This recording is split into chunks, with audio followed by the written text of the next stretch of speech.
Hello guys, welcome to my channel Sai vlog. எப்படி இருக்கீங்க? நல்லா இருக்கீங்களா? இன்னைக்கு நம்ம என்ன பார்க்க போறோம்னா, நேற்றுக்கு நடந்த India versus England second ODI பெற்றோட ரிவ்யூ தான் பார்க்க போறோம். டாஸ் இங்கிலாந்து வந்து பேட்டிங் சூஸ் பண்ணிருக்காங்க. பேர் வந்து 3 சென்ஸ் இருக்கு. ஓவர் 10 அகேன்சன் விட்டு வந்திருக்காங்க. யாருக்கு பதிலா 3 பேருக்கு பதிலானா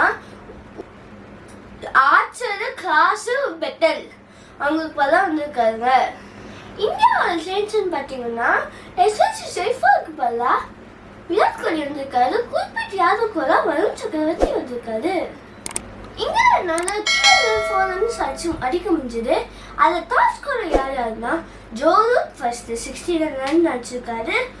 டக்கட் செகண்ட் 65 ரன் அடிச்சிருக்காரு.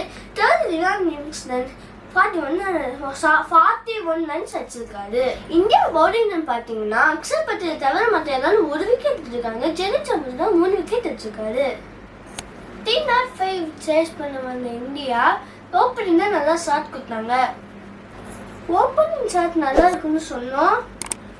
லோகேஷ் சர்மாவும் சுப்மன் கில்லும் சேர்ந்து 136 ரன் பார்ட்னர்ஷிப் பண்ணிருக்காரு.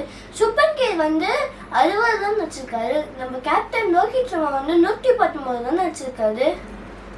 மிடில் ஆர்டரோட டாப் ஸ்கோரர்னு பார்த்தீங்கன்னா ஸ்ரேயாஸ் ஐயர் 44, அக்ஷர் பட்டேல் 41. ஜடேஜா வந்து ஃபினிஷ் பண்ணி கொடுத்தாரு.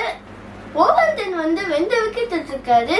லிவிங்ஸ்டன், கின்சன், ஆடியதாசின் வந்து தலா 1 விக்கெட் எடுத்திருக்காங்க.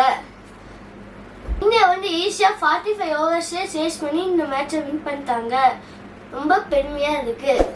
மேன் ஆஃப் த மேட்ச் நம்ம இந்தியன் கேப்டன் லோகேஷ் சர்மாவுக்கு மேன் ஆஃப் த மேட்ச் கிடைச்சிருக்கு. ரொம்ப நாள் கழிச்சு செஞ்சுரி அடிச்சிருக்காரு.